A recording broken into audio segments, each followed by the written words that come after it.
Notas introdutórias. Trabalho referente ao curso de extensão em Comunicação, Cultura, Política e Sociedade, Ocupacial UFBA. Se trata de uma entrevista feita por videochamada e conta com as participações de Gabriela Neiva, estudante do curso, e Alexandre Baroni, superintendente da Secretaria de Justiça, Direitos Humanos e Desenvolvimento Social do Estado da Bahia. Em Fundo Verde, Mídia e Capacitismo. Alunos Cleia Costa, Denise Santos, Gabriela Neiva, Jade Andrade e Leandro de Oliveira. Bate-papo com Alexandre Baroni. Gabriela Neiva. Desde o início, né, a Cleia colocou seu nome. Tem pele clara. Sugeriu seu nome pra gente como um nome para colaborar conosco. Cabelos escuros. E nos falou, né, compartilhou com a gente que o senhor trabalha na Secretaria de Justiça. E curtos, usa headphone. Direitos Humanos e Desenvolvimento Social aqui do Estado. Confere? Isso. Sim. Eu queria saber primeiro um pouco do senhor sobre as atividades desenvolvidas pelo senhor dentro do seu cargo, né, dentro desse órgão do Estado. Alexandre Baroni. Certo. Hoje, Gabriela, na verdade... Tem pele clara. Eu ocupo, né, a função de superintendente, né, cabelos grisalhos. Da superintendência do direito da pessoa com deficiência, né, da Secretaria de Justiça, Direitos Humanos e Desenvolvimento Social. E usa óculos. O meu papel, basicamente, é a gestão de pessoas, né, a gestão da equipe, né, e, obviamente, a liderança no que tange a questão né, dos projetos, dos serviços, né, que a gente executa e tem como objeto, né, de ação, né, dentro da estrutura do Estado. Entre elas, né, eu poderia destacar, sobretudo, as duas frentes, né, que uma é a defesa e a promoção dos direitos, né, das pessoas com deficiência, certo? E a outra é a questão da acessibilidade e políticas públicas. Então, são nesses dois viés que a gente atua. E a gente ainda faz, né, e aí cabe a mim um pouco esse papel de coordenar, né, a equipe, coordenação, a gestão do Conselho Estadual dos Direitos da Pessoa com Deficiência do Estado, né, então é um órgão consultivo, né, e deliberativo, né, que fica vinculado à nossa superintendência. Eu sou, inclusive, membro, né, do Conselho e faço parte, né, desse colegiado. E por fim, obviamente, a função maior, que é a interlocução, né, da gestão da Secretaria, né, então, nesse caso, secretário, diretor-geral, né, chefe de gabinete, assessoria de planejamento, junto à equipe, né, da superintendência, certo? Além, obviamente, né, do trabalho mais aí que se estende, né, vamos dizer assim um pouco, que é falar, né, e dialogar com os outros órgãos parceiros do Estado, né? Então, desde as secretarias, né, de outras secretarias, assim como Defensoria Pública, Ministério Público, Tribunal de Justiça, mais recentemente o Tribunal Regional Eleitoral, enfim, né, a gente tem aí a missão, né, da superintendência é exatamente esse diálogo, né, entre órgãos, né, públicos, né, instituições públicas e a sociedade civil organizada através aí, né, do Conselho e da relação com as entidades da sociedade civil. Então, acho que em resumo é isso. Certo, tá joia. Impactos na vida cidadã. E pensando assim na prática, de que modo essas ações, de que modo essa função desse órgão, né, digamos, foi pensado para impactar ou impacta efetivamente no cotidiano das pessoas com deficiência? Certo.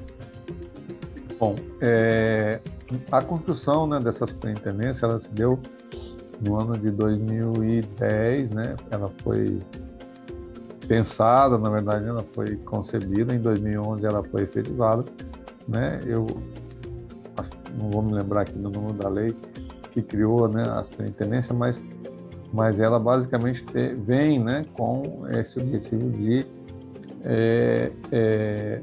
conectar, né, vamos chamar assim, né, quando você pode impactar, né, mas o impacto é, né, no sentido da conexão entre as pessoas com deficiência e o Estado. Então, claro que a partir, né, da perspectiva dos direitos humanos e do desenvolvimento social, certo?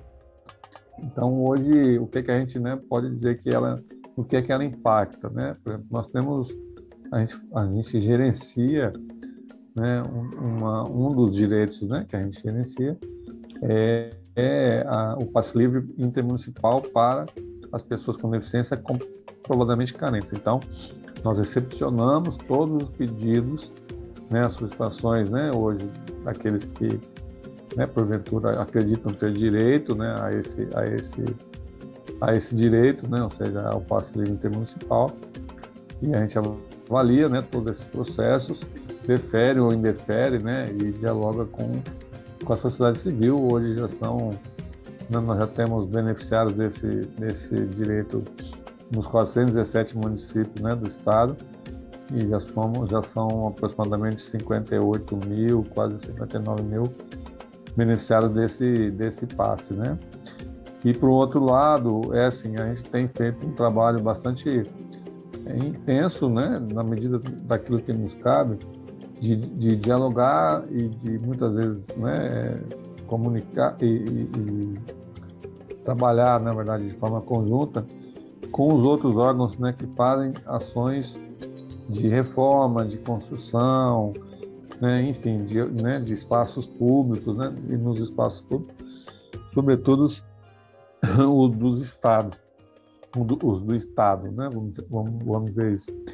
E para quê, né? Para que a gente possa garantir que esses espaços, né, sejam acessíveis. Então, a gente tem aí uma gama, né, no caso, falando especificamente de Salvador, de trabalho, né, feito nesse sentido. Então, acho que, assim, alguns exemplos, né, toda, né, a construção do metrô, né, a gente trabalhou junto, né, não é uma construção da gente, né, não é uma execução da gente, mas a gente sempre esteve muito próximo, né,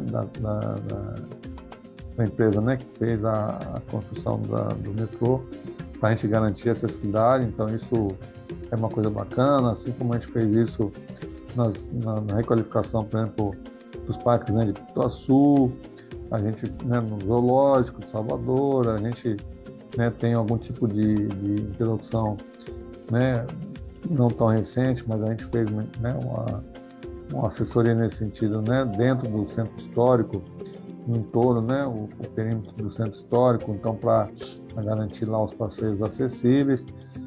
E hoje a gente está trabalhando numa política estadual do direito da pessoa com deficiência, né? Essa é uma ação que eu acho que talvez vá trazer, né, vai deixar um legado, né, e bem como uma proposta para que a gente possa deixar mesmo, né, consolidada uma legislação estadual, que a Bahia ainda não tem, do direito da pessoa com deficiência, vamos dizer, a nossa empreitada maior nesse momento.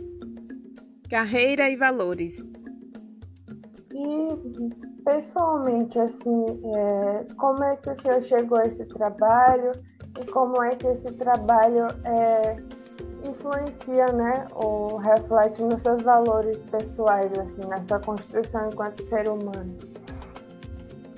Bom, Gabriel, assim, eu chego, né, eu sou servidor público desde 2002, né, eu fui, né, eu passei num concurso público, né, não aqui na Bahia, né, mas na Prefeitura Municipal de Maringá, né, no estado do Paraná, né, onde eu residia à época, e eu então fiz um concurso para educador social, né, e era um concurso que exigia, né, uma formação e aí dependia da formação no nível superior, né, e uma experiência com, né, movimentos sociais e pessoas com deficiência, né, que era o que eu fazia então antes do concurso. E aí, né, então eu passei, né, fui para o serviço público, né, nesse espaço, né, eu galguei, enfim, né, algumas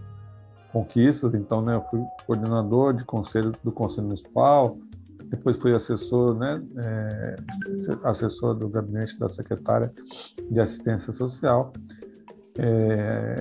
E aí, em 2000, aí comecei a participar, né, de outros espaços, a exemplo, né, do Conselho Nacional dos Direitos da Pessoa com Deficiência.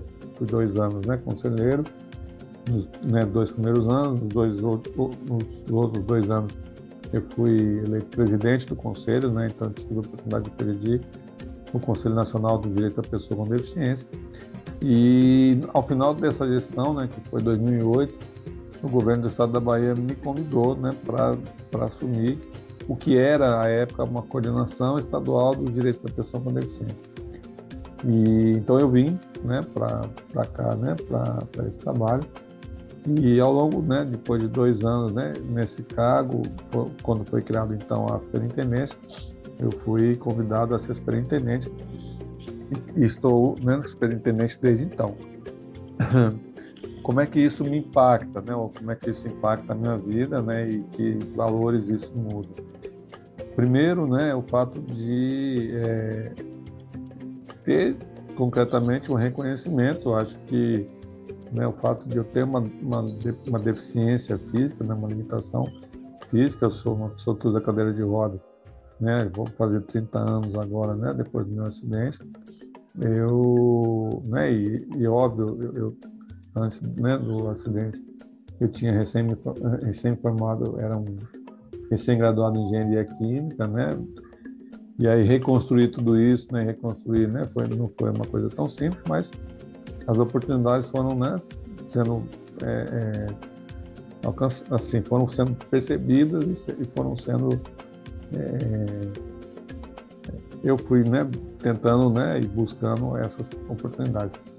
E aqui, né, e até chegar aqui, né, esse caminho que eu falei para você, os valores são muito na perspectiva, assim, primeiro, do reconhecimento à família, né, eu acho que esse é um ponto extremamente fundamental, né, eu provavelmente não teria, né, alcançado, né, o espaço, né, onde tudo que eu alcancei até aqui sem o apoio irrestrito da minha família.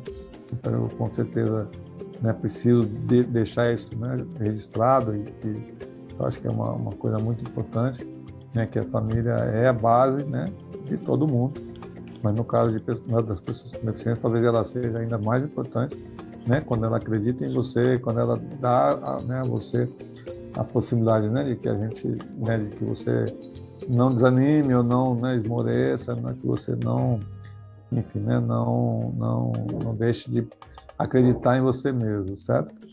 E depois, obviamente, aquilo que foi acontecendo, né, as pessoas, as oportunidades, né, como eu te falei. E para mim, eu acho que assim, o serviço público, em que pese muitas vezes, né, a gente fala, poxa, né, tanta coisa, né, bacana, e o serviço público, né, carregar com ele, né, um mito, né, da ineficiência, do pouco trabalho, né, ou da letargia, ou enfim, né, há uma série de mitos aí, né, né, com relação ao serviço público. Eu posso dizer que, assim, a opção, né, da minha parte e o valor que eu trago, né, com isso é de que obviamente, todas as atividades profissionais são importantes.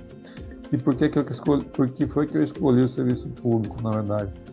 Né, foi porque, assim, né, eu sempre acreditei muito que a partir de uma política pública, né, que é tida, né, que pode nascer para uma demanda individual, né, de minha ou sua ou de quem quer que seja, né, por uma questão, né, que eventualmente se coloque, né, então, de dificuldade, né, ou de necessidade. Quando isso se dá, né, e quando se há né, a possibilidade de se transformar isso numa política pública para todas as pessoas, né, isso é algo que provavelmente em poucos espaços ou em poucas atividades profissionais você vai conseguir alcançar, né? Então, quer dizer, a minha intenção, né, e o meu valor e o que me move, né, dentro do serviço público é essa possibilidade de você, né, estando, né, dentro desse espaço, poder interagir e dizer, bom, né, há mais educação saúde, trabalho, lazer, cultura, esporte, enfim, né? Todas as políticas, né? Elas precisam e podem e devem, obviamente, por uma questão até de direito, serem, né, acessíveis. E é isso que eu tenho, né, que tem pautado, né, os meus valores, ou seja, a ideia, né, de que dá sim e é possível, desde quando, né, haja essa ação, né, vamos dizer assim, integrada, né, combinada, para que todas as pessoas tenham direito a tudo, né? Então a gente está falando aí de um mundo de fato justo e equânime para todos. Direitos humanos, acesso e mobilidade. O senhor destaca aí o trabalho, né, desenvolvido, uma série de valores que norteiam o seu trabalho e essa construção pessoal. E ainda falando sobre isso, né, como é que o senhor vê a relação entre direitos humanos, acessibilidade e mobilidade urbana?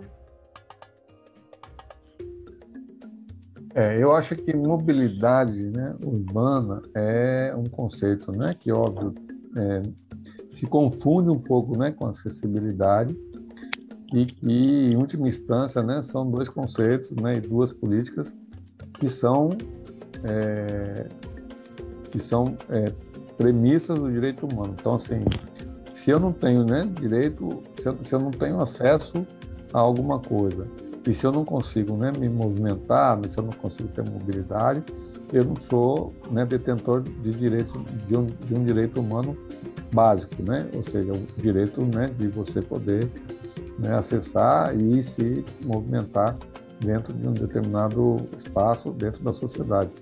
Então, acho que esse pilar, né, o tripé, vamos chamar assim, né, mobilidade, acessibilidade de direitos humanos, ele precisa, obviamente, estar o tempo todo, né, em conexão, né, ele tem que estar sempre muito junto, porque, caso contrário, né, a gente vai sempre deixar com que alguém né, com que alguém fique à margem da sociedade, né, se eu não tiver, né, os direitos humanos, né, garantindo a mobilidade, né, e a acessibilidade, a gente vai sempre acabar restringindo o direito de alguém a estar em algum local, né, ou participar de alguma coisa. Então, eu penso que é fundamental que essa questão, né, esse tripé, seja um conjunto a ser sempre, né, um norte das coisas que a gente faz.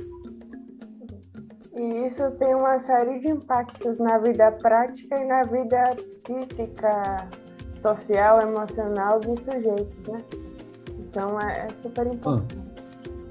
Não, com certeza, né? Porque se você não consegue, né, sair de um lugar para o outro, né, se você não consegue acessar, né, um espaço ou uma política ou um serviço, né, a acessibilidade não é só, né, às vezes a gente pensa muito na questão arquitetônica, né, mas se você pensa, né, que se você não tem acesso à comunicação, se você, né, não tem acesso, né, à saúde, você não tem acesso à educação, né, você obviamente, né, fica com restrições no seu direito humano, e aí isso é muito ruim, com certeza, e traz um impacto muito ruim, muito negativo na vida de todas as pessoas.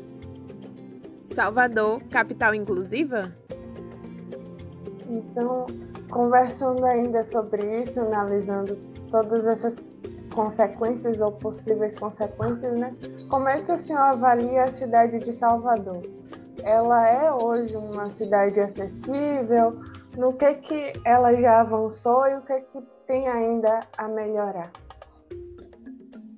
Gabriela, assim, eu estou em Salvador, né, só desde 2009, né, ou seja, são aí 11, 12 anos, na verdade, né, indo para 13,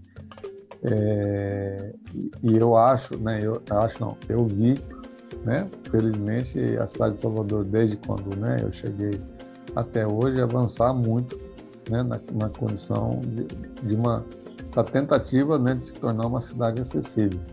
Eu me lembro que em 2012 para 2013, quando se começou a discutir a Copa do Mundo, né, na cidade de Salvador, muito se falava disso, né, quer dizer, eu me lembro até que tinha, né, um secretário, né, que dizia o seguinte: olha, a cidade de Salvador não é uma cidade mãe, é uma cidade madrasta para as pessoas com deficiência, né? Porque, infelizmente, né, ela tem muito pouco, né, ela é muito pouco acessível.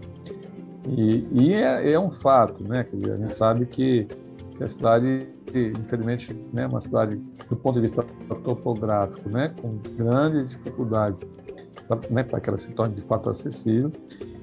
Então você vê muitas, né, construções, muitos espaços, né, em locais que efetivamente talvez não sejam, né, que não cabe, a gente não consiga resolver, né, a questão da falta de acesso.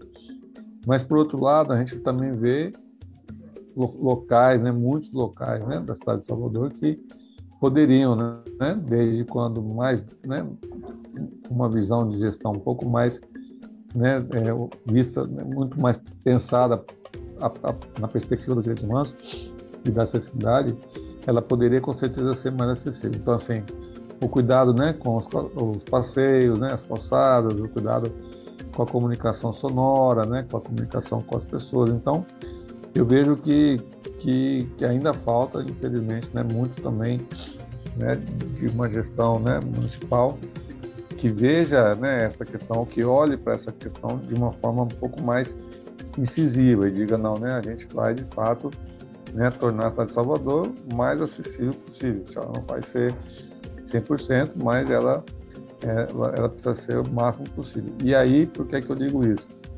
Porque a gente está, inclusive, numa cidade histórica e uma cidade turística, né, que recebe pessoas do mundo todo. Então assim, é bastante complexo quando você precisa dizer para uma pessoa que vem de outro estado, né, ou mesmo que vem de outro país, que você não tem muitas vezes condições, né, e sobretudo quando essas pessoas são pessoas com deficiência, de fazer, né, de dizer para essa pessoa, olha, você não vai, infelizmente, poder conhecer, né, os pontos turísticos, né, os marcos, né, históricos da cidade, porque eles não são acessíveis, né, e aí dizer que isso acontece muitas vezes porque a cidade é muito antiga, né, e é um patrimônio histórico da humanidade, e por isso ela não pode ser, infelizmente, muitas vezes, né, mexida ou vamos dizer assim, né, rearranjada para isso.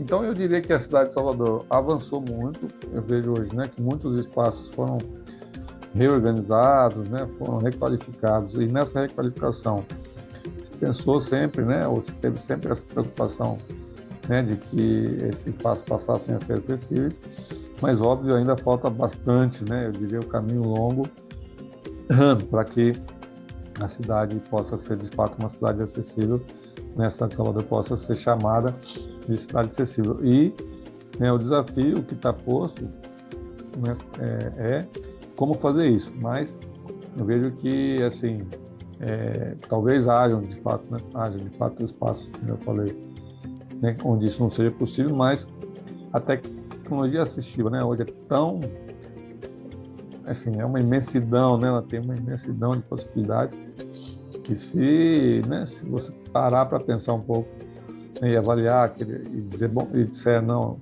a gente precisa, né, transformar esse espaço num espaço para todos, de forma, né, um espaço acessível, é possível se fazer isso. Eu acredito muito nisso. Em direção à mudança. Então, dialogando sobre isso ainda, para que a cidade de Salvador se torne uma cidade ideal, né, em termos de acessibilidade ou aprazível a todos, o que falta?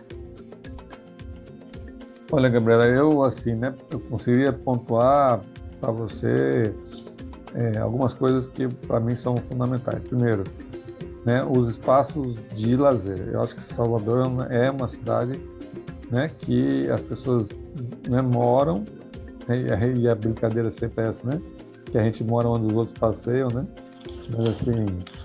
mas eu acho que isso, óbvio, né, é uma coisa, né, legal, uma coisa bacana, né, uma cidade muito bonita e que precisaria ter, então, por exemplo, né, preocupação, primeiro, né, com os principais pontos turísticos, né, e os pontos de lazer. E aí eu estou falando desde, por exemplo, né, a praia, por exemplo, né, você é uma pessoa com deficiência tem dificuldade, né, de acessar a areia, o mar, enfim, né, o que é uma coisa, né, que todo mundo, né, gosta de fazer e, né, e tem o prazer de fazer aqui, até, né, pensar para que ela se torne uma cidade aprazível e acessível naquilo que está sendo feito. Então, assim, não dá para eu priorizar, né, o veículo, né, o ônibus, enfim, né, em detrimento do pedestre, né, da pessoa que se locomove. Então, eu penso que a gente precisa ter esse cuidado na hora de construir ou, né, de pensar, né, em mobilidade, como a gente estava falando antes, de que essa mobilidade precisa pensar o ser humano primeiro do que o carro, do que, né, o caminhão, o ônibus, enfim, né, o sistema de transporte, o metrô, o que quer que seja, para que o homem tenha, né, seja, vamos dizer, a cidade seja humana, né, mais para as pessoas do que para, né, os carros, para o sistema de transporte. Então, e óbvio, né, além disso, falar, né, de toda a área, né, de trabalho, né, todo o acesso, né, das pessoas ao trabalho, né, as possibilidades que a gente tem, né, de estar, né, nessa questão do trabalho, para a gente poder, né, ter oportunidades, né, cada vez maiores, já que muitas vezes as oportunidades não existem, não porque não se quer, mas é porque, né, há uma grande dificuldade, né, de você poder acessar esses espaços. E eu peço licença aqui para dizer por mim, é um pecado tremendo viver há 25 anos, que é a idade que eu tenho, numa cidade litorânea e não poder acessar o mar.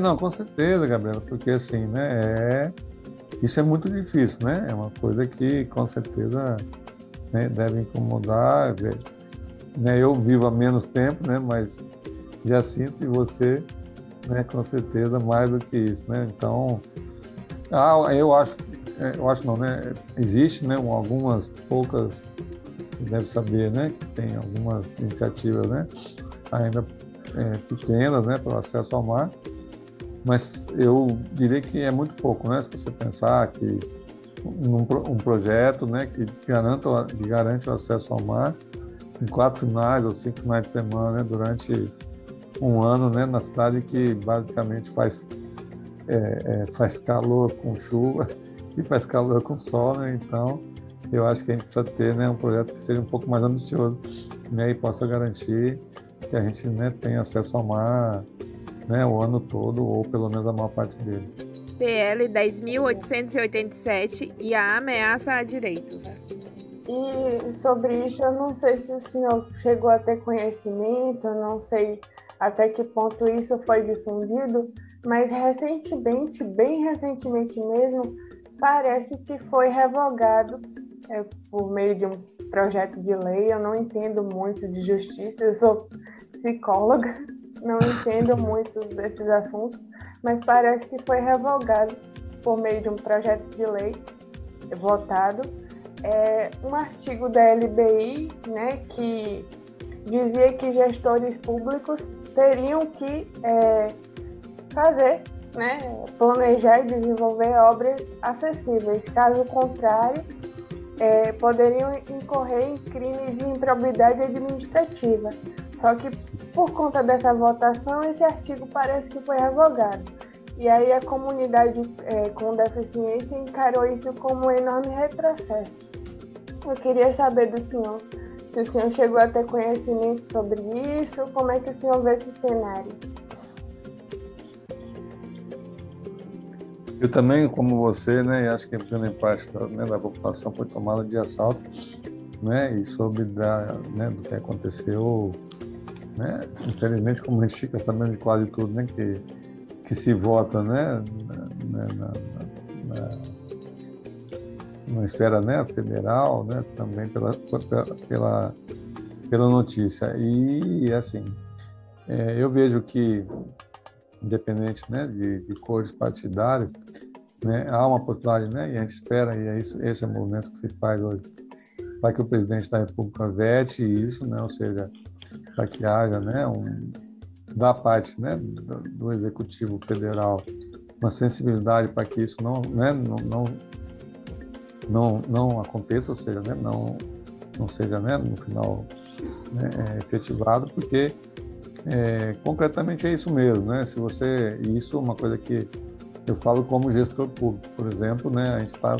Nós estamos experimentando, né, no âmbito do estado da Bahia, talvez, né, nesses anos que eu estou aqui, né, pelo menos, né, um aumento significativo e uma preocupação, né, muito grande de todos os colegas, né, da gestão pública estadual com relação à acessibilidade, baseadas, inclusive, nessa questão. O Tribunal de Contas do Estado, que é aquele é o órgão que nos fiscaliza, né, no âmbito do governo do Estado, ele tem sido muito incisivo nesse sentido, né? Ele tem cobrado, né, da gente, né, enquanto gestores, isso, e tem feito, inclusive, assim, né, tem que se posicionar e dito, bom, né, ok, né, o Estado diz a princípio que, né, algo não é, né, que não consegue tornar todo o Estado acessível, né, de um dia para o outro, ok, sem problemas, mas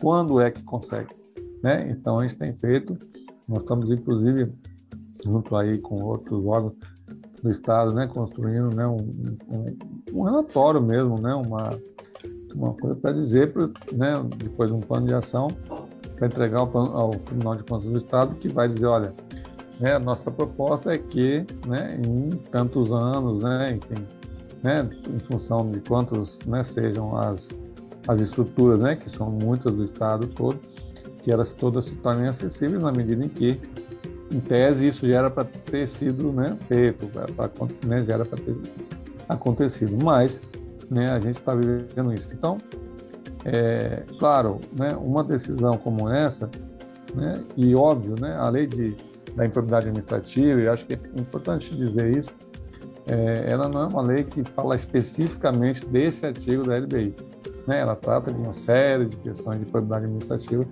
que todo gestor deveria, pelo menos, conhecer. E aí, infelizmente, quer dizer, no meio de tudo isso entra, né, um ponto, né, específico, e a Lei Brasileira de Inclusão, inclusive, quando ela foi sancionada, em 2015, ela foi, assim, né, esse ponto foi, inclusive, um ponto muito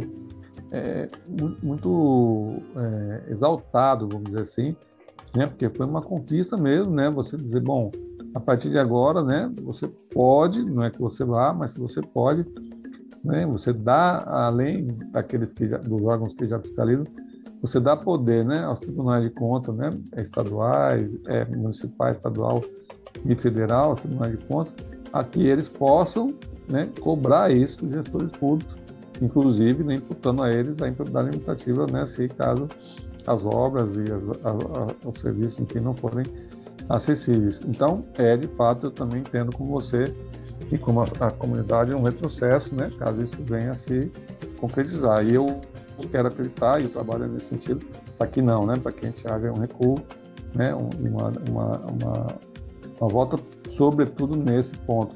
Há outros tantos pontos também em discussão, né, obviamente que não são só relacionados às pessoas com deficiência, mas esse em específico que trata do tema que a gente está falando aqui, né, para a gente também é importante que não aconteça. O potencial do coletivo. Né, a ideia, inclusive, de um encontro intergeracional de ativistas do movimento. Eu queria que o senhor falasse um pouco sobre essa proposta e o valor que isso tem, né? O lugar que isso tem no espaço de luta das pessoas com deficiência. Gabriela, assim, a gente... eu, por exemplo, né, quando eu tinha a sua idade, né, foi quando me acidentei, eu tinha 24 anos, né, e aí, 2 anos depois, eu fui convidado, né, a participar de um encontro como esse. Então, assim, foi muito bacana na época, né, no Rio de Janeiro.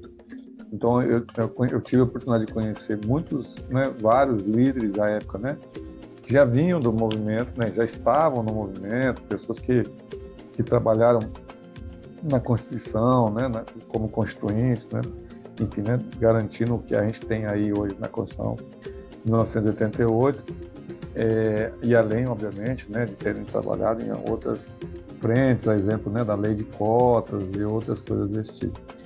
E nesse diálogo, né, quer dizer, a gente teve a oportunidade de saber, por exemplo, como é que as coisas se deram, né, no movimento social das pessoas com deficiência no Brasil. Né, quando é que se organiza, como é que se organizou, quais foram os desafios, né, que foram enfrentados, né, e como é que as coisas se deram para que a gente pudesse, naquela época, chegar aonde a gente estava. Então, quer dizer, passados aí, né, 25, né, quase praticamente mais 25 anos, a gente quer, né, isso já foi iniciado de alguma forma, né, em algum momento antes da pandemia, né, num grande projeto nacional, e a gente quer ver se consegue, né, levar à frente esse projeto aqui, né, no estado da Bahia, para fazer exatamente isso, né, para colocar pessoas como a Gabriela e outras pessoas, né, com deficiência, né, que são jovens, né, que têm, né, com certeza terão e poderão, na verdade, né, ajudar a gente a continuar o trabalho, né, não é só de luta, né, mas na verdade é de relações, né, entre sociedade civil e governo, entre governo e governo, né, ou mesmo dentro das próprias, né, dentro da própria iniciativa privada, né, onde vocês, né, estiverem atuando, entendendo que, assim, bom, se hoje eu já não tenho essa dificuldade, é porque alguém antes de mim, talvez, né, tenha feito alguma coisa para isso. E aí, o que é que eu penso, né, e como é que eu, né, como é que eu posso atuar para que aqueles que virão depois de mim, porque a gente sabe que, né, a deficiência não, né, infelizmente, vai continuar acontecendo, né, e por N motivos, né, as pessoas com deficiência não vão, né, acabar, ou enfim, né, a gente vai ter sempre, né, esse segmento vai sempre continuar, né, existindo. Como é que as crianças, né, hoje com deficiência podem, né, ou podem, né, não viver talvez as dificuldades que eu vivi há 30 anos atrás e que você, né, já viveu, né, ainda vive hoje um pouco, né, talvez menos do que eu tenha vivido, né? Então a ideia, né, a proposta inicialmente é essa, né, de que a gente faça, né, um trabalho nesse sentido para poder exatamente trocar, né, informações e trocar saberes, mas sobretudo entender que, por exemplo, né, talvez Gabriela não pense como Barone, né, assim, no sentido de que a forma né, de luta, né, que eu aprendi com aqueles que vieram antes de mim, né, e que eu acabei, vamos dizer assim, sendo, né, um multiplicador, e depois, né, talvez já não seja a mesma forma que Gabriela pensa que, né, seja a melhor forma de se fazer as coisas. Então a ideia é um pouco essa, né? A gente, óbvio, essas coisas não têm receita, né, porque os tempos, né, mudam. Mas, por exemplo, a gente não tinha 25 anos atrás, né, comunicação, né, como a gente tem hoje, a gente não tinha, né, a gente tinha, né, outras formas de se comunicar, né, outras dificuldades para se comunicar, né, para estar junto, para fazer uma série de coisas. Algumas coisas continuam, mas muitas delas mudaram, né, e o progresso, né, nesse sentido foi bastante interessante. Mas assim, e aí como é que a gente vai, né, fazer acontecer, vai continuar fazendo isso avançar para que um dia, né, lá na frente, e com, né, a nossa perspectiva da utopia sempre do sonho, como é que a gente vai fazer, né, como é que a gente chega, né, a um país de fato acessível, né, e inclusivo. Sonhar, construir, realizar. Para finalizar, era mais ou menos isso que eu ia te perguntar, assim, qual é a sociedade do futuro que o senhor deseja para as próximas gerações? Qual é a sociedade para que o senhor trabalhe para que aconteça? Qual é o futuro que o senhor imagina e deseja para a gente?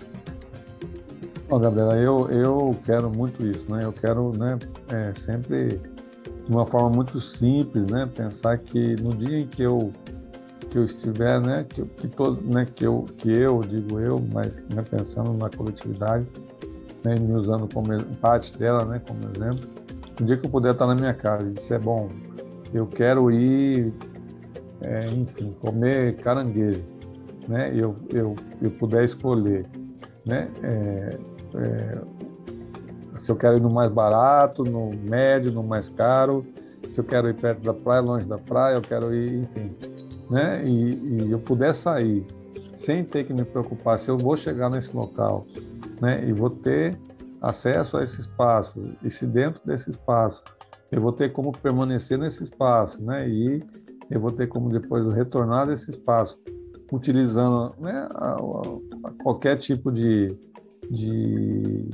locomoção, né, seja ele público ou, né, ou privado. E aí eu dou exemplo, né, por que a gente não pode usar, né, os aplicativos, né, tão mais baratos, mais fáceis, ainda que sejam os táxis, enfim, né, como usam todas as pessoas, né, ou a maior parte delas usa, e a gente não, por que a gente não pode fazer, né, usar isso e não precisar ter, né, um custo adicional além do que a gente já tem normalmente, né, para fazer as coisas que a gente precisa fazer. Então, eu acho que assim, né, o objetivo é esse. E uma coisa que eu acho que é legal de falar, né, para mim, assim, mais do que obviamente um espaço, uma cidade, né, que me permita, né, fazer aquilo que eu quiser, a hora que eu quiser, como eu quiser, é uma cidade onde você tenha, né, de fato, as pessoas entendendo ou percebendo quais são as suas necessidades, né? Ou seja, um espaço que seja de fato inclusivo, né? E do que é que eu estou falando, né? Assim, óbvio, eu vou ter que, de alguma forma, né, como todo mundo faz, né, me esforçar, né, para estudar, para, né, para ter uma formação, né, para depois buscar um trabalho e tal, mas por outro lado, né, a sociedade e essa cidade, né, esse espaço, também fará isso ao mesmo tempo, ou seja, né, eu não serei mais só um único a chegar ou conseguir chegar e dizer, não, poxa, eu consegui, eu estou aqui, né, e não, eu vou, né, porque isso é uma necessidade que eu acho que é fundamental no futuro. Então, a cidade, né, mais do que a cidade, né, como eu vinha falando, as pessoas, né, vamos dizer assim, sem, né, desvestida, né, do preconceito, né, sem olhar para a gente e achar que a gente é incapaz de alguma coisa, para mim é o grande objetivo, né,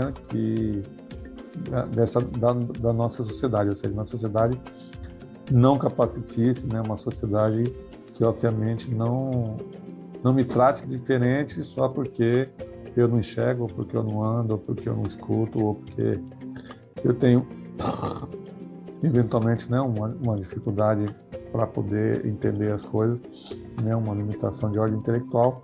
Então, acho que isso é o grande objetivo, né, que eu trago, né, que eu penso em trocar, né, e penso em fazer enquanto eu puder. Eu super concordo, assim, eu acho que as grandes mudanças começam nas pequenas coisas e começam nas pessoas, né? Se as pessoas mudarem os valores, se as pessoas mudarem os conceitos, tudo ao redor muda, porque tudo é construído por pessoas, né? Sim,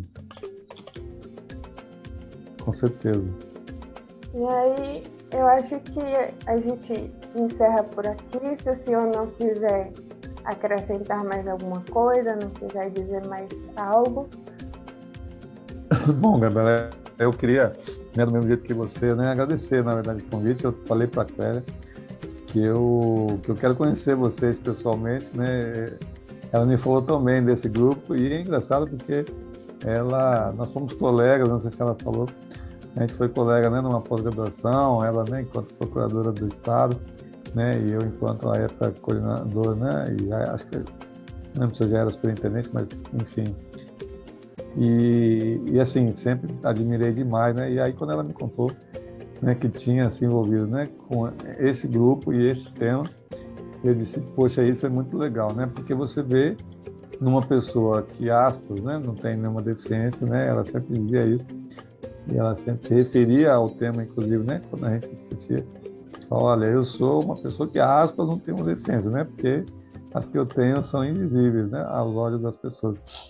E é muito legal, eu acho que é isso que você falou, né, quando você consegue tocar, né, consegue fazer com que as pessoas, né, de fato mudem, né, mudem as atitudes, mudem a forma de pensar, tudo literalmente muda, né, junto, né, então, quer dizer, construir uma sociedade inclusiva, né, a partir da lógica de que eu tenho que mudar, né, eu tenho que mudar não, eu tenho que conseguir, né, mostrar para as pessoas que é possível que elas façam e pensem diferente, né, porque eu acho que a psicologia é melhor do que eu explica isso, né, e você com certeza explica melhor do que eu isso, mas eu sempre vejo assim, que quando a pessoa internaliza ou quando ela, né, absorve a ideia, né, ela consegue, né, de fato acreditar, né, nessa situação, ou seja, nessa possibilidade, né, de que as pessoas, né, que eu preciso olhar para as pessoas, né, e ver nelas potencial, né, e não incapacidade, seja no que for, isso com certeza faz toda a diferença para, né, essa construção e esse mundo, essa sociedade que a gente tanto quer, tá certo? Não sei se era mais ou menos o que vocês, né, precisavam aí, mas de qualquer sorte, né, como falei, né, queria muito de verdade agradecer e quero de verdade, né, participar, né, desse grupo e esse encontro, Gabriela. A gente, né, tá todo mundo me perguntando, tá, disse, olha, a gente está tentando correr, né, para ver se, porque as coisas no âmbito da gestão pública não são tão simples, né, a gente pode até organizar, querer e tal, mas às vezes efetivar não é tão simples assim. Eu particularmente estou incumbido, né, de tentar fazer isso o mais rápido possível. Não sei se a gente vai conseguir fazer ainda esse ano, mas a gente quer muito fazer e aí, com certeza, né, fique já de antemão convidada para estar com a gente e contribuir, que eu acho que a gente precisa muito disso, né, ouvir pessoas como você que de alguma forma, né, já conseguiram atingir, né, um grau, né, diferente, né, e diferenciado, né, em termos de formação, enfim, mas que em última instância muitas vezes acaba não fazendo, né, ou não conseguindo, né, colocar à disposição da sociedade todo o seu potencial, não porque você não queira, né, mas na verdade porque você não tem, né, autonomia para isso, né, o meio não te possibilita isso, entendeu? As contribuições foram maravilhosas, acho que dialogou super bem com o propósito do trabalho, era isso mesmo que a gente estava pensando, propor. Eu agradeço pessoalmente, agradeço o convite, agradeço em nome do grupo, a gente ficou muito feliz com a aceitação, né? O aceite do convite. A gravação, o conteúdo da entrevista vai para o produto final entregue para a UFBA. Muito provavelmente vai ser um blog que eles orientaram que a gente construísse. Lá tem coisas que a gente está abastecendo relacionada à acessibilidade, ao nosso tema de trabalho. Desde já, né? A gente agradece e, pessoalmente, que eu estou aqui em nome do grupo, eu digo que também estou disponível para contar comigo para qualquer coisa que precisar. Que ótimo, legal. Vai ser muito bom a gente continuar conversando, tá bom?